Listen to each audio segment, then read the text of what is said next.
WV Uncommon Place. This podcast is a variety podcast that houses numerous series to cover mental health, empowerment, podcast framework, and various intimate theories to get to know the hosts.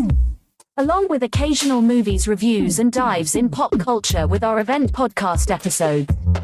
The Uncommon Place digs into bringing guests on that stories don't fit the mold and are very different. WV stands for the great state of West Virginia, and every quarter we cover something in West Virginia. Stacy and myself, JR, are your hosts, so please come along for this venture to our Uncommon Place.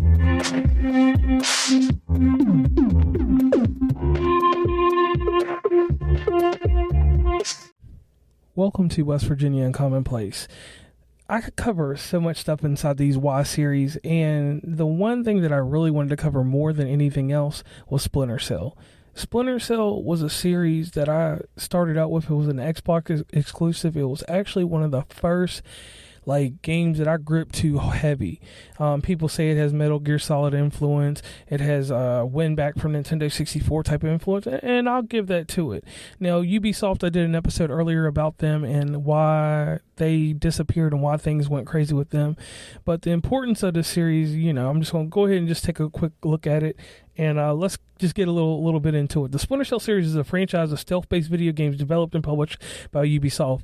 The series has always been significant in that it's a stealth-based series that has garnered all kinds of accolades over the game industry. And it made the stealth genre what it is today. The first game in the series, Splinter Cell, was released in 2002 for the Xbox and PC, so 2002. The game itself, you play as Sam Fisher, a special agent from the 3rd Echelon agency. The game was praised for its advanced graphics, realistic animation, innovative gameplay, which included hiding in the shadows, using gadgets to take out enemies quietly, and avoid detection by using stealthy movements. So the crazy thing here is, you could pick a lock on this game. And one of my great friends in podcasting, his son actually played the game and was trying to learn how to pick that lock. So it was something very interesting about that game. And it was just when you played that, everybody was quiet because they just wanted to see how you were going to move. My experience with it was just real simple. I really moved different when I played this game than other people, and other people moved different from me, and that's what really made this thing amazing. It made it to the point where I just had to stay hooked with it. Now, the success of the first game led to the development of several sequels, including Splinter Cell Pandora Tomorrow, Splinter Cell Chaos Theory, Splinter Cell Double Agent, and Splinter Cell Conviction. Each game built upon the game mechanics and the storytelling of the previous games and introduced new features and gameplay. Now, one of the most notable games in this series is Splinter Cell Chaos Theory, which was released in 2005 for the Xbox, PlayStation 2, and PC. This game is often considered the best in this series and is widely regarded as a masterpiece of stealth genre. This game featured advanced artificial intelligence for enemies, making them more challenging and unpredictable, and introduced a cooperative multiplayer mode that allowed players to work together to complete missions. Another notable game in the series is Splinter Cell Blacklist, which was released in 2013 for the Xbox 360 and PlayStation 3. This game was developed by Ubisoft Toronto and featured a new voice actor for Sam Fisher, as well as upgraded game mechanics and graphics. The game also introduced a new mode called Spies vs. Mercs, which allowed players to compete against each other in a unique playing experience. Now, what happens with the Y series, like always, there comes a point where I tell you why I'm upset with Ubisoft or I have an issue with Splinter Cell. Splinter Cell, basically after the first 3 games, kind of started doing its little crazy thing.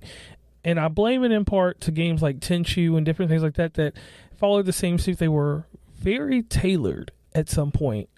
And then just all of a sudden, bam, they're just gone. It's what's going on? And the Splinter Cell series, it popularized the use of gadgets and weapons and taking out enemies quietly and introduced the concept of hiding in shadows. Those aspects there were used even further by Metal Gear Solid and Hitman later on. So it's crazy that Metal Gear Solid started this, Splinter Cell perfected it, and Metal Gear took its elements. And to me, the most important part of Splinter Cell was the player choice. This game allowed you to approach each mission in your own way. You could either be stealthy, or you could go gun blazing. Now, in the first 3, if you were going gun blazing, you were going to die quick. There was no ifs, ands, or buts about it. That's just how it happened, and I don't know any other way to tell you, Now, the game's giving you that freedom and that kind of, idea that I can play it the way I want to play it. Was what I liked. I like having choices. I didn't like having to go down a linear path when I'm playing games like that. Just like with RPGs. Now, the deal here is that Ubisoft dropped the ball with this. They got more concentrated into their other games, the Ghost Recons, the Rainbow Sixes of the world. And after that, it failed. They did not try to bring back Splinter Cell. They've put Sam Fisher in a few Ghost Recon games, but they essentially just dropped it. It was one of the bigger things that was going on in the early 2000s and mid 2000s. And just like everything that Ubisoft does, they just stopped doing what they're doing. Now, I'm JR. I'm the host of West Virginia and Commonplace. So please, subscribe, let me know what you want to hear from us, and we will keep going with it. I enjoy doing these small episodes because it gives me, a chance to just let you guys know what I like, and we can keep this Y series going as long as you guys want to keep it going. Please follow WV Uncommonplace on Instagram, Tumblr, Twitter, TikTok, where we have some great content, Facebook, LinkedIn. Hit up the merch store at onecommonplace.square.site.